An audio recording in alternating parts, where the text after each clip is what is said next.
Disclaimer. This video is made for entertainment purpose only, it doesn't mean to hurt anyone, and don't take it seriously. Did you sit on the corner and sell corn? No, but he's To raise money for the family? Corn? Yeah, did No, you let it go? Corn cobs here. Corn No, but he cobs, let me sir. sell.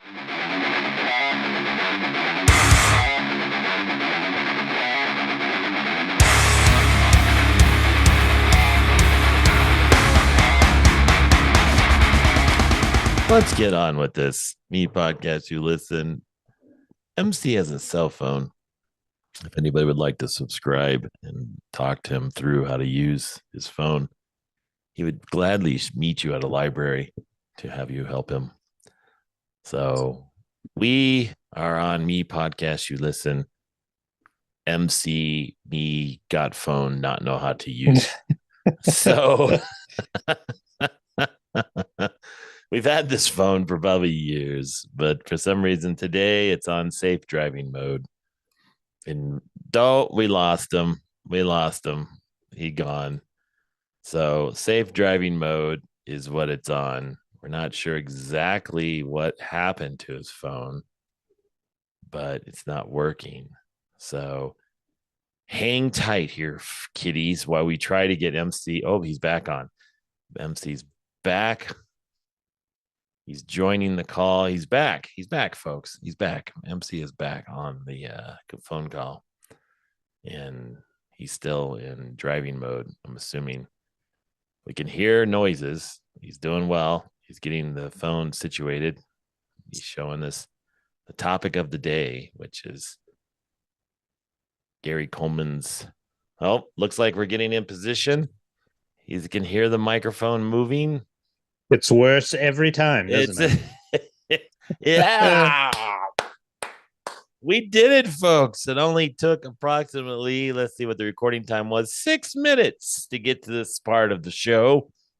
6 minutes. 6 valuable minutes they robbed from us. So luckily we didn't get a whole lot of recording on Zoom. But Me Podcast, you listen. Welcome to our edition. This is Me Netflix and Chill edition. I spent the weekend. We're waiting still for a grandbaby, and we just kind of hung out during the weekend. And I started just surfing the internet and looking at shows. I watched a few shows. We won't talk about what they're about, but I did watch a show called Long Legs, which had Nicolas Cage in it. It was a movie that I remember them talking about how it was going to be one of the scariest movies of the world, I guess, and how Nicolas Cage doesn't look anything like Nicolas Cage, which he doesn't. But if you're interested in a horror, thriller, murder, mystery type of show, Long Legs with Nicolas Cage is now currently on, is it Prime or Peacock? One of the two. You can watch it. You can stream it. Tell me. You were the one that watched it. I also streamed Fall Guy. That's on Peacock, I believe, isn't it? Yeah. Fall Guy. I like the actor of Fall Guy. I don't know his name. That was Ryan Gosling, right?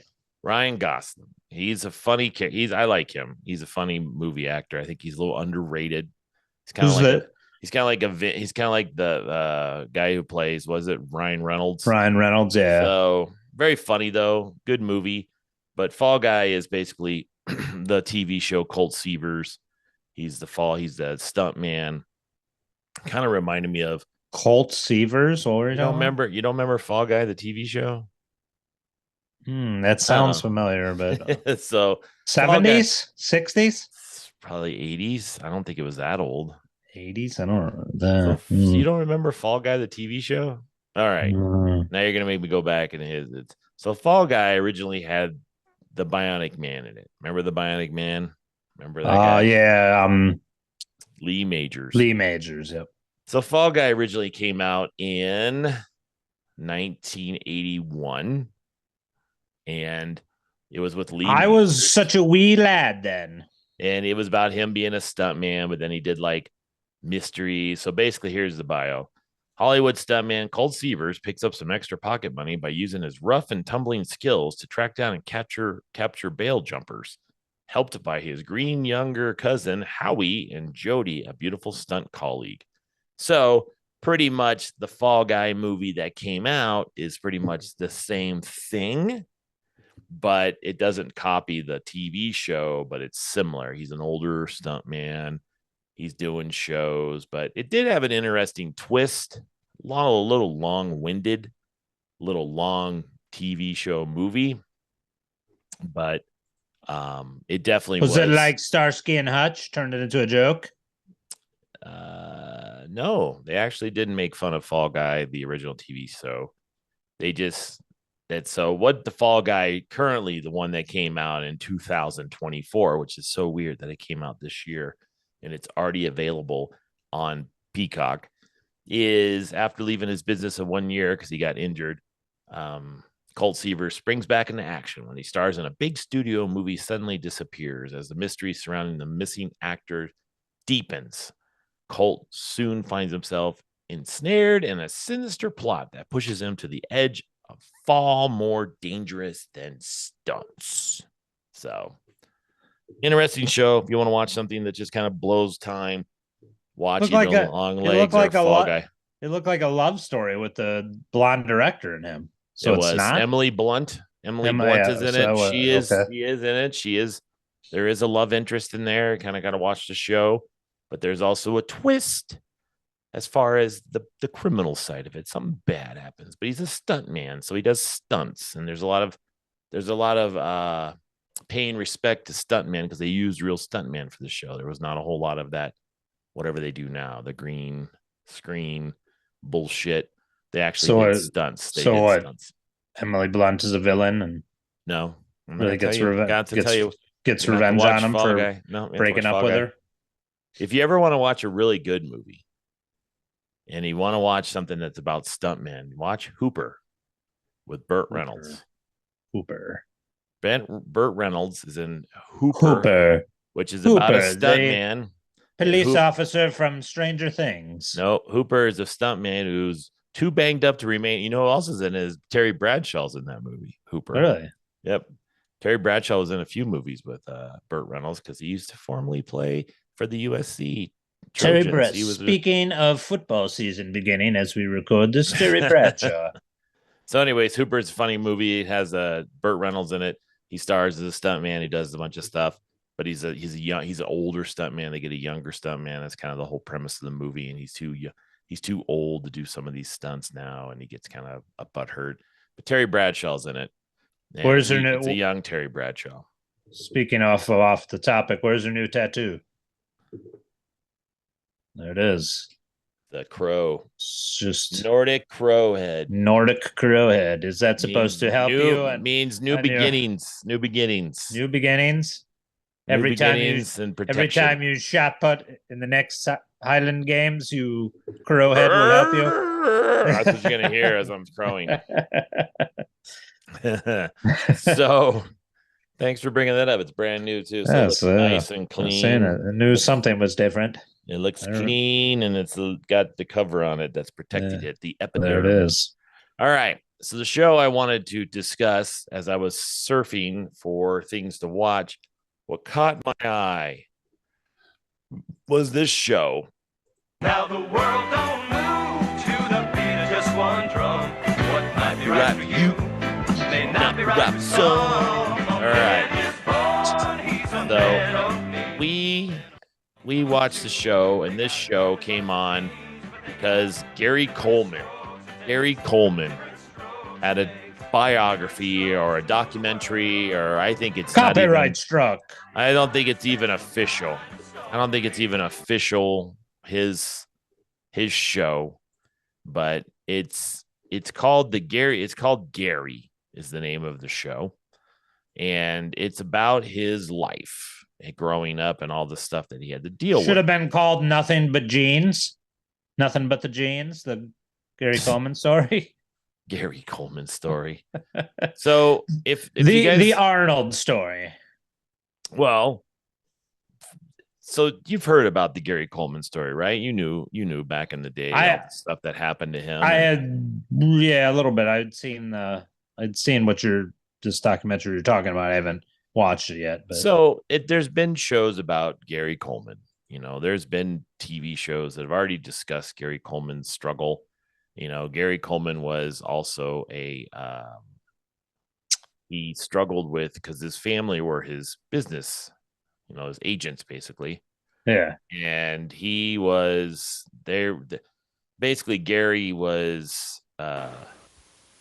small, and he was in what do you want to call it? He was casted in how they said is he was casted in the show. He did what they used to do back in the day. They always did these mall fashion shows where people would walk around the mall. These teenagers would do this stuff for like fashion, and they would wear clothes from J.C. Penney's or somewhere. And they would do like, they would model them.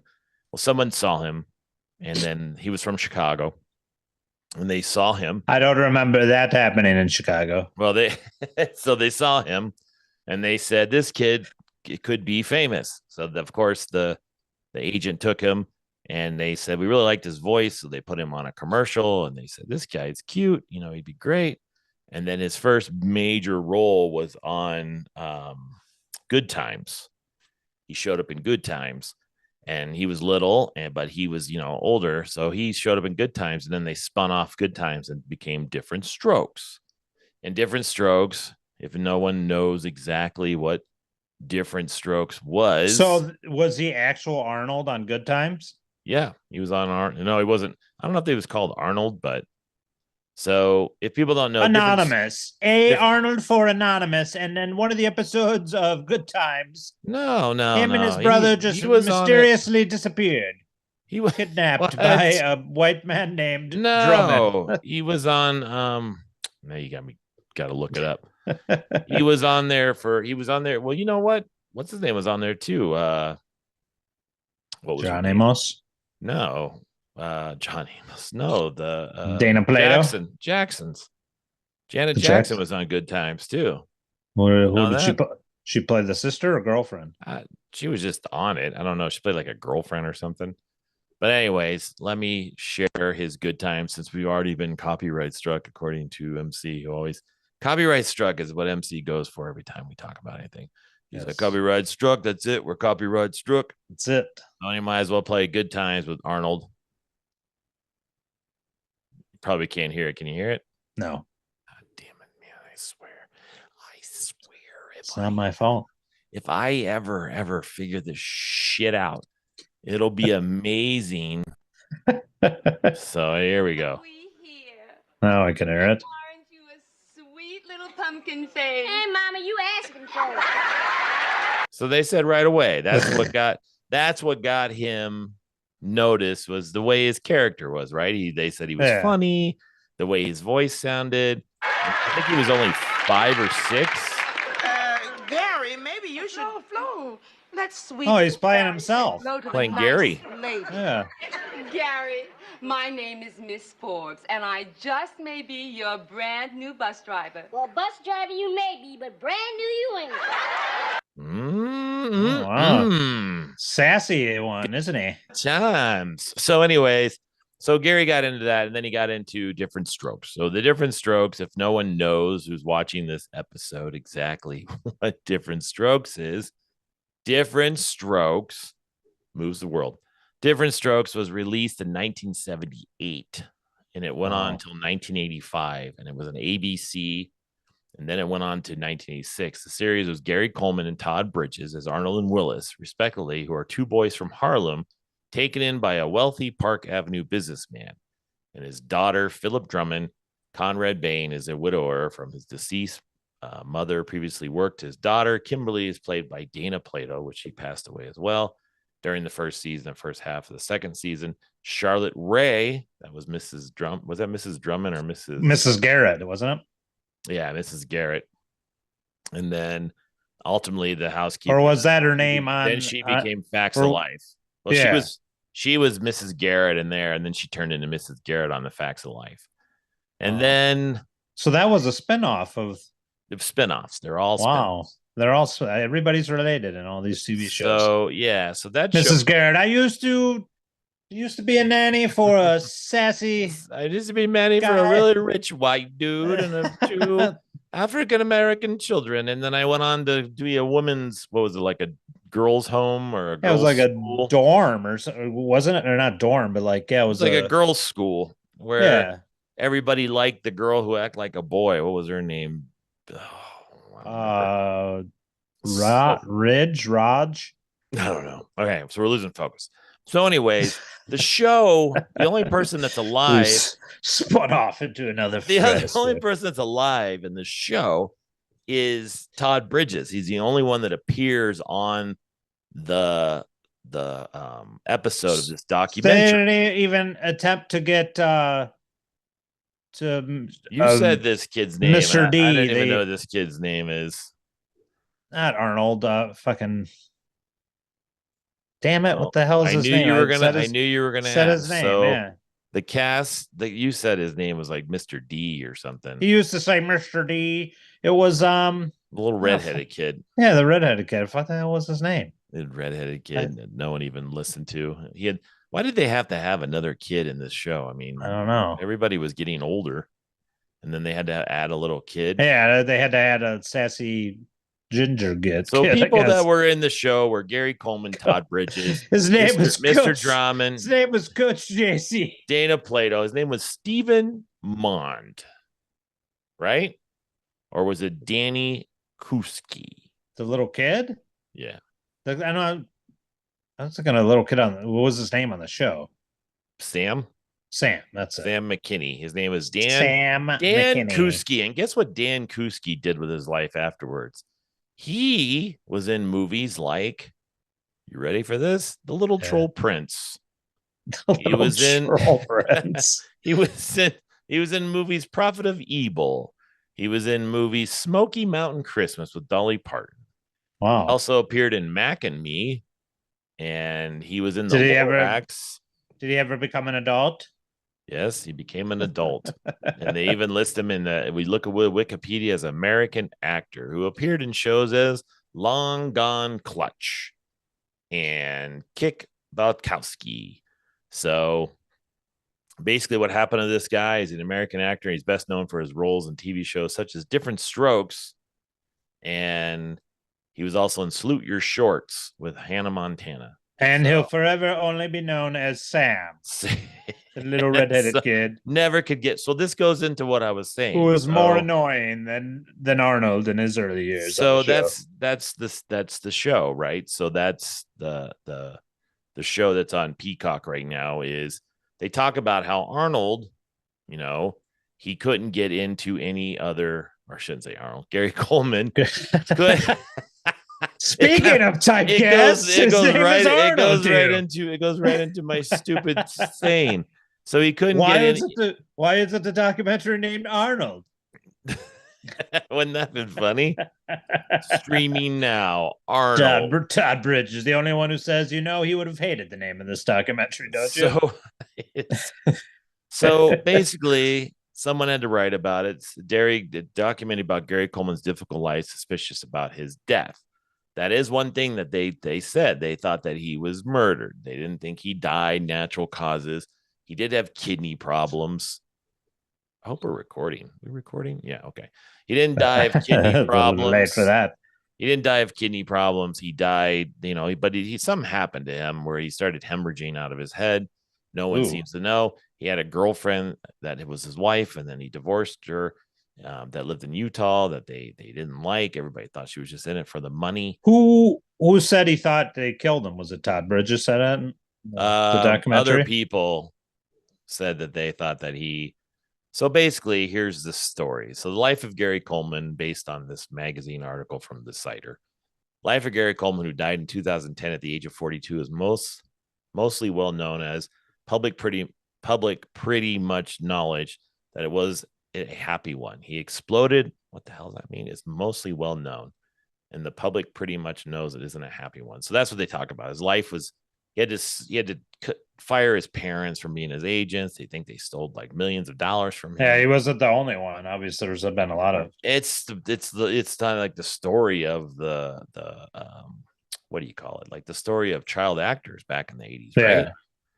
Well, yeah, and then there's a lot of like claims, if you follow the career of like Corey Feldman, who just claims there was a lot of unfortunate sexual misconduct and stuff. That's an episode in itself. But yeah, what are you doing? Yeah, trying to change the subject. The child stars that was a tough life.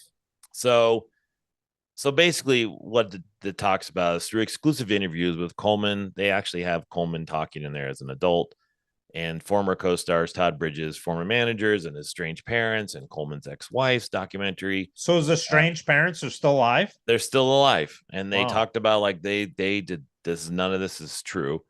His rise to in international fame as a child star, and then the dark side of his personal life off camera, which he ended up being typecast. He was always Arnold, right? He was always from Different Strokes. And he always wanted, they said he wanted to be a cop. He wanted to be a superhero or something like that in superhero movies. And so basically they go in. Well, they even talked to his ex-wife. His ex-wife's on this sit show, and this is why I think it's interesting.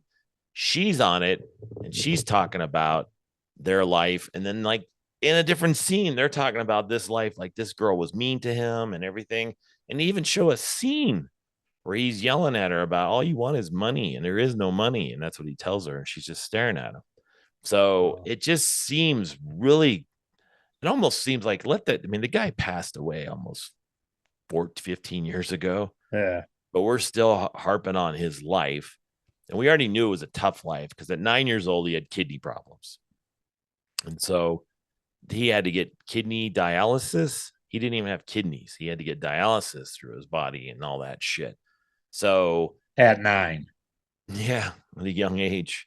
And so when he got older. How long was he on dialysis? Did he get a kidney transplant then? I think he ended up getting a kidney, but then something happened to it. So basically. And his growth was stunted, right? He had a pituitary gland. Something. Like disorder or something. Obviously, he was something. Short.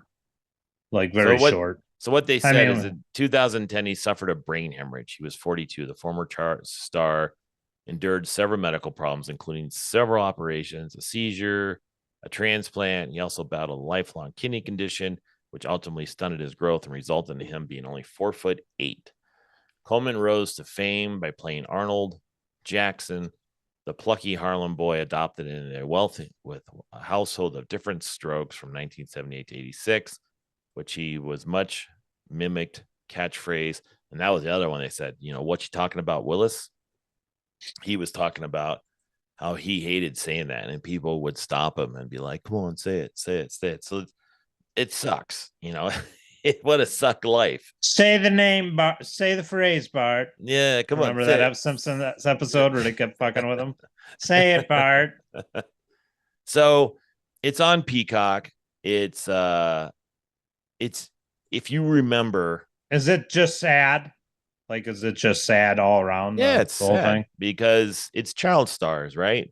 Like if you ever saw the Corey Haim documentary before he passed away, and then when they had that TV show where they were following Corey Haim around and documenting his life. Look at Corey Feldman right now. He's touring with Limp Bizkit. He does music. People make fun of it. People like my age, they can't get out of the fact that he's a child star. Like when I like what you liked about these guys, which like Corey Feldman's like my age, but what you liked about them was their child star moments. And then when they got older, it's kind of like the Bonaducci's and all those dudes, right? Danny Bonaducci. It just seems like being a child actor and being a child star is just not great. I mean, even look at Hannah Montana, Miley Cyrus. Well, most of them, unfortunately, I mean, if you look at that, the dark side of all that type of stuff in Hollywood, I think there have been documentaries on it. It's just there's a lot of shady stuff going on, and that messes with their head. These kids are basically fucked up for life afterwards. Their drugs or other stuff too. Who knows what they're using to probably cope with what happened to them. If you look and you follow anything about what Corey Feldman has said for years, it's just a messed up life for sure. Here's a scene says Gary Coleman's Playing with Fire, 1985 NBC promo. Gary Coleman, as you've never seen him before. He's cheered your hearts. Now he's going to touch your hearts in a shocking NBC World movie premiere about a young boy's desperate plea for love and understanding. I wish to stay out of trouble once and for all. Everything's my fault. Gary Coleman and Playing with Fire next Sunday. Never seen it. Don't think I ever will. Was he an arsonist? In fact, Gary Coleman and Playing with Perhaps Fire. we should have sent that to my brother, who had a problem with that until he was just what a horrible movie role. Hey, this will be a good movie for you there, Gary. No, I don't want to do that stupid movie. No, you do. You do. You want to do this movie. Be Gary Coleman Playing with Fire. What the hell was that? That just looked it's terrible. My brother always remembers a story because he had problems. He had accidentally burnt down not really funny, but it was frightening visual. It's still in my head. Accidentally burnt down my uncle's bathroom. He had poured a gas can right on top of a fire we had in the backyard. And lucky him and his girlfriend weren't blown to smithereens, but my dad says he'd seen him come into the house afterwards. They were both chalk white. Oh, really? But as a kid, the way my dad, I'm not suggesting any father to do this, but my brother says it in such a way that he had no choice but to learn, because he kept playing with matches and fire. My dad made him light a match and it burned all the way to his fingers. And then he made him do it again. And he said afterward, I'll never remember, I'll never forget that. He said, I never played with matches again after that. Speaking of child trauma, on Me Podcast, you listen. MC shares the dark stories of playing with fire. I didn't do it. That was my brother. Most of the time, I was a visual. I was a visual learner. He said, "Hold on to this big charcoal and hold on to it till your hands just burn, and you'll know what it feels like to be burned." I think the funniest story from both my dad and my uncle are gone now. God rest their souls, but my dad never even offered to pay for the bathroom my brother burned down. It's like, so we were laughing years later, like, what the hell, Dad? It's like, figure he just had it. Burned down. Was it a public restroom? No, it was the bathroom of my uncle's house. Was that his brother? It was on fire. No, it was his brother-in-law. It was that's why. It's brother-in-law. Kiss that guy's ass. We're not paying for anything for that. You had a lot more. You had a lot more money, then so he doesn't need it. That's what they probably looked at. Like, you don't need this. You got tons of dough. That's probably what my dad was thinking. Yeah, that's probably exactly. As a humble shoe repairman, and my uncle sold suits for a living. Your dad was a humble shoe repairman at that point in his life, yeah, because he got laid off from a canning plant before he took over the tradesmanship of my grandfather, became a shoe repairman. He owned his own. Did you work? Did you sit on the corner and sell corn? No, but he raised money for the family. Corn? Yeah. Did you go corn cobs here? No, but he let me sell my doubles of baseball cards that I wish I would have sold as all of them as an adult, because I had some of them get ruined later on. And when I moved from Arizona, I was like, I should have sold all these cards before they got ruined as a little child. And my dad's shoe repair shop, he let me sell my baseball cards. You were a little young Geppetto living in the street. I wasn't even in there. I was at school or doing whatever. You would have. He was raising money for your lunches at school. Here you go, there, little MC. You get 7 shinglings to take to school. I gotta buy yourself a pizza slice. To be honest with you, and there's real life stories with MC. I have no idea how my parents paid the bills. Like, you know how hard it is now. Other stuff too. Looking at the jobs both of them had in there, we often wondered with as many kids as I was the last fifth of kids. I know some of my siblings had moved out by that point, but like even when we were all there, I'm like, how the hell did we survive? Then we think of some of the things we were laughing about as a kid, not putting the air on. Sometimes, or like as an adults, we know how expensive it is now. We're like, we probably never would have given them crap. Just just funny shit when you look Yelled back. at them. Yeah, just like he's the only one in the basement with the big ass propeller fan we used to laugh at. It's like a fucking little propeller plane is like, and it's just blowing on him laying there in his underwear. And there's no other cool place in the house. And that's the basement, and the fans coming from upstairs because it's like an open railing into the living room. And we're like, what the hell? There's no other place that's cool. We had to sit down on the bed if we want to watch TV. We're watching what he wants with a propeller fan blowing on us and no other no air conditioning in the house. And we would complain, obviously, because we were spoiled. We would just turn on the air, turn on the air. Like, obviously, as an adults, we know how expensive that was. That's why it wasn't being turned on. So, if you think you had it rough, Gary Coleman. Yeah, no, he had it rough. His parents were stealing from him. Yeah, at least we. If you would have sold stuff and then their parents came in and said, "Thanks for the money, kid," and pushed you down, I think you would be a little pissed.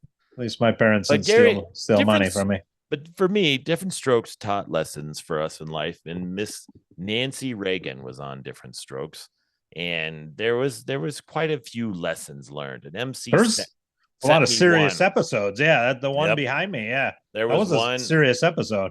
There was one also when his friend was being molested by the dude that used to play in 8 Is Enough. And then there was this scene that I'm going to share with you about crime in schools. There's one where he was locked in the closet while his sister was with that one guy. That was pretty creepy too. Yeah. So, can you hear it? Yes. Look at him. He's scared. Yeah. There's his buddy. Dudley! I wonder what happened to him. He wasn't in he wasn't in a he wasn't in a documentary, right? Scare me to death. I almost lost. What'd you say? Excuse me for, did you burp? Oh, yeah, hiccup. Yeah. So, anyways, I don't know. He wasn't. No, he wasn't. I was kind of thinking, I wonder if he's still alive. Yeah, I'm not sure. I mean, there was some serious scenes with Different Strokes, and it actually was a really good show. And I think that it was very educational for us young people growing up. I loved watching Different Strokes. I loved watching I loved watching what was the one Mrs. Drummond was in, but Mrs. Garrett. I loved Facts of Life. I love Facts of Life. I used to watch these shows all Facts of Life. Facts of Life. So if you had to ask me about this show that they did for Gary Coleman called Gary, which released I think a couple days ago, but it's on Peacock. I think it's worth the watch if you're interested in the Gary Coleman child actor kind of storylines, but I think it needs to be put to rest. The young man went through a lot. He went through shit, trying to be an actor at the 4'8", they said, but he's a young kid. And he was typecasted just like all these other young actors are. And it is sad because he ended up dying at a young age.